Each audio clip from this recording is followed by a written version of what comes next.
So, Andy, thanks for taking the time to speak to us. Before we get into the nitty-gritty and what's going on at MK Dons, just an update on how you are, obviously, with the restructure that's happened this off-season, and just an overall assessment of where the business is at moving into next season. Yeah, good morning, Anthony. Well, the first thing is just about recovered from England-Germany last night. That was the first thing.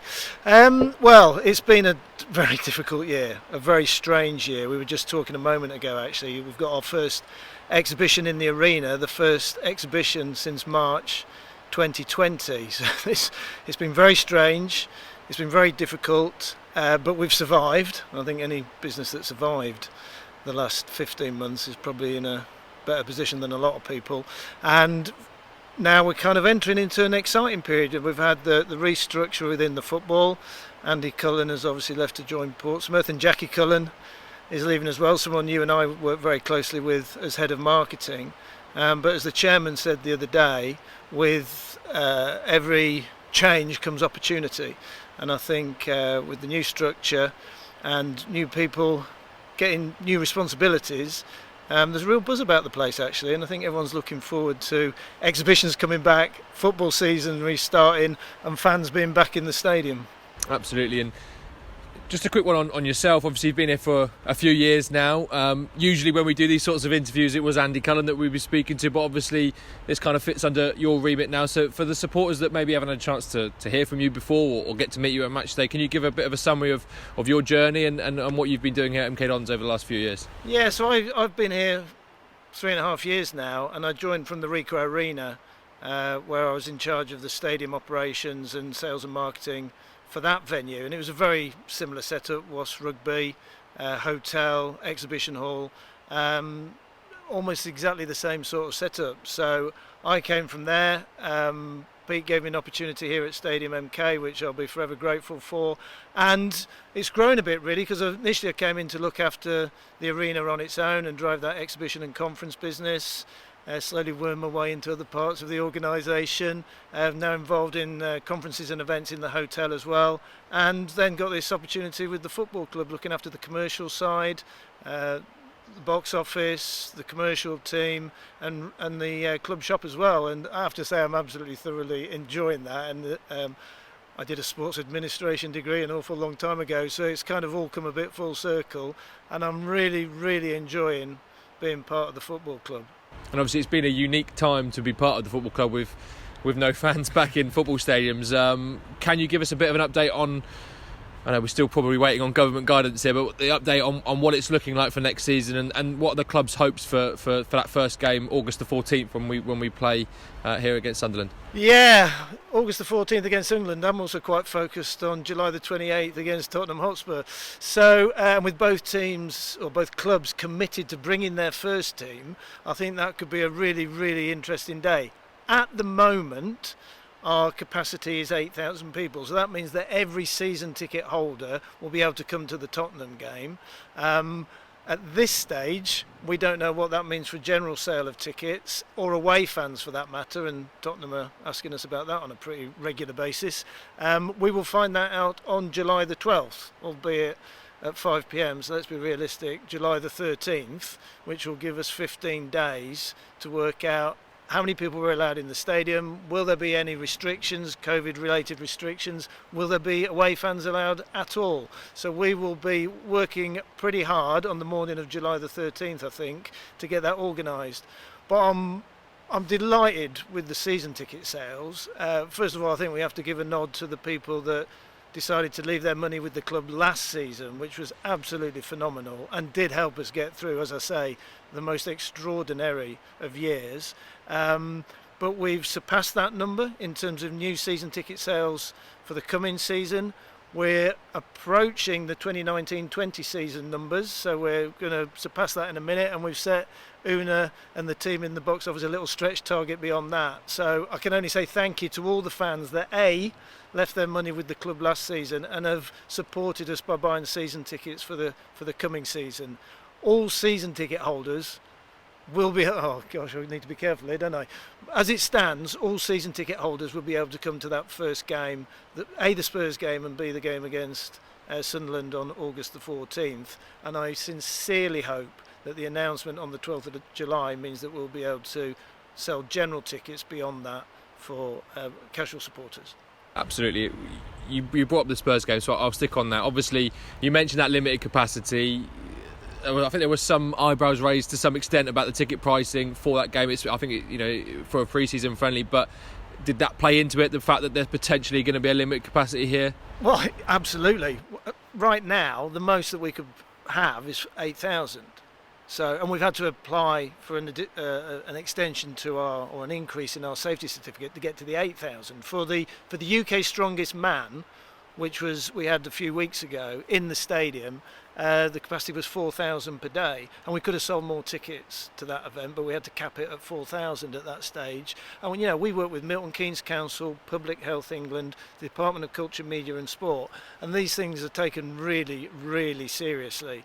So as it stands, the capacity for that game would be 8,000. So yes, we have to bear that in mind when we're setting the ticket prices. And I think, given that we've reduced the season ticket price to £230 for 23 games, £10 a game, given that, as I say, both clubs are committed to bringing their first team, given that it's a Premier League side, I think a top six Premier League side, I think that's £20 and £10 are fair prices, given that we might be operating under COVID restrictions as well. Absolutely, and getting back to season tickets, I mean, you talked the numbers there, where we're at in terms of already, potentially going to surpass 2019-20, which is great anyway, but phenomenal when you consider that fans haven't been able to watch their team for a year. I mean, I think everyone was a little bit fearful going into last season, would the fact they wouldn't see interest drop, but I think, credit to, I suppose, the club and the work that the club's done to engage supporters, but also what Russ has done on the football pitch. People seem excited, and as the numbers show, are really, really looking forward to coming back here and watching football again. Absolutely. Our supporters have been fantastic through the weirdest football season ever, in that large numbers did leave their money with the club, and we'll be forever grateful for that. And as by way of a thank you, that is where we came up with the £230 price for season tickets, wherever you sat in the stadium, £10 a game if you buy a season ticket. And I think we can only hope that we can repay that with what's happening out on the pitch. I mean, like I say, Andy Cullen, Jackie Cullen, great professionals, great colleagues, more importantly, great human beings, and we will miss them a lot. But with that change, it presents opportunities for other people, and I think there is a real buzz about the place. Liam and Simon working on the football side, and I know Liam's working really hard in terms of recruitment and players coming in, and we saw what we were able to achieve last year on the pitch without a crowd. Let's just hope that we can get 10, 12, 15,000 people into this stadium and join some of the football that we played last season, which was incredible at times. Absolutely, and when the team do come out and play here, they will be in a new kit. What is the latest on that? Because I know the fans are desperate to see what the football team will be wearing next season. Yes, I've seen a sample and it looks absolutely great, but that's all I've seen at the moment. I think with a lot of businesses, our supply chain has been severely disrupted by COVID. The kit has been manufactured. It is in Europe at the moment, I have to be honest, but it should be coming very, very soon. We've got some samples. We're going to do some photography this week with the samples, so people will be able to get a chance to see what it looks like. We're going to run a pre-order with Gail in the shop, and then it should be here.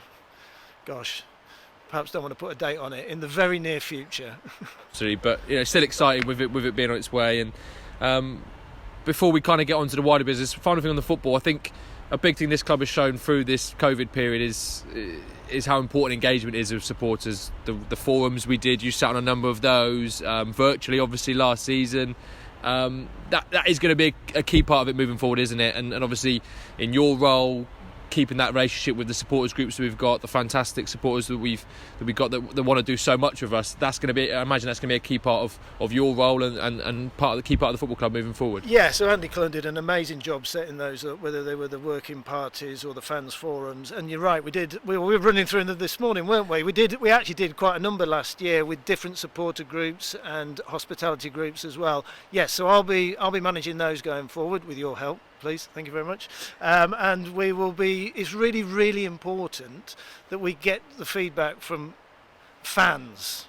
In any business, we might talk about other parts of my role, which are across exhibitions and conferences and concerts, and you need to get that feedback so that you can tailor your offering to meet what the fans want. And I think we do surveys and we talk to people on match days, but those fans forums are an absolutely vital way of us getting that feedback, which enables us to improve the offering here at Stadium MK across the whole business, particularly across football and with the fans. So I think the message is that the door's still wide open, and fans know how to be able to get in touch with the football club, and the box office being back open now. There's that link there. There's that link there constantly, isn't there? For yeah, supporters? And Andy Cullen was just brilliant at being accessible and answering those questions, and if I can do half the job he did, I think I'll be doing all right. You mentioned the wider business then. You talked about the exhibition that's going on behind us in the Marshall Arena. How is that wider business going? We saw the My Chemical Romance dates being moved to next year. It got moved twice. Yeah, moved twice. So forgotten the tunes by then. yeah, but looking forward, optimism. I know we're living in a world where things can change quite quickly, but there's optimism that things are slowly starting to come back, and we're going to start to see a more normal year here at Stadium MK. Yeah, so EBME, which is a biomedical engineering show, is opening this morning. It opened at 9 o'clock this morning in the Marshall Arena. That's the first business event we've run since March 2020, which just seems incredible.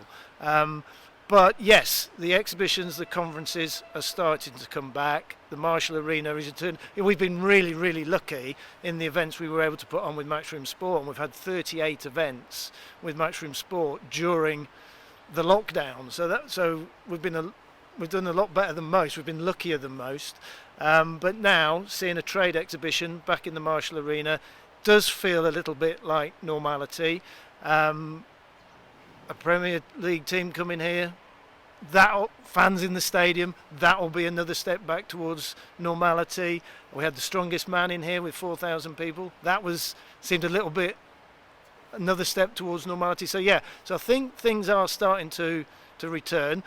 Fingers crossed for the announcement on the 12th of July and some of those restrictions being lifted on the 19th of July, and we'll be watching that very, very closely because that does impact particularly on the exhibitions.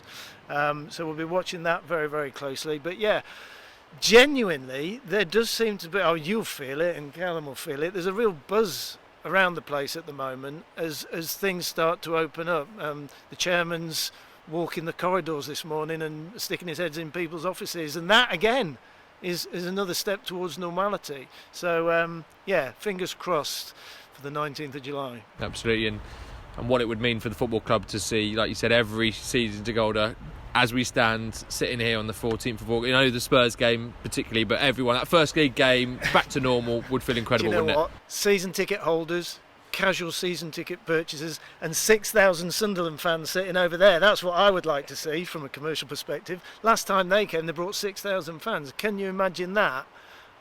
This place would be rocking. I mean, we saw the scenes last night with England, Germany, and if we get fans back in the stadium, it's just going to be awesome.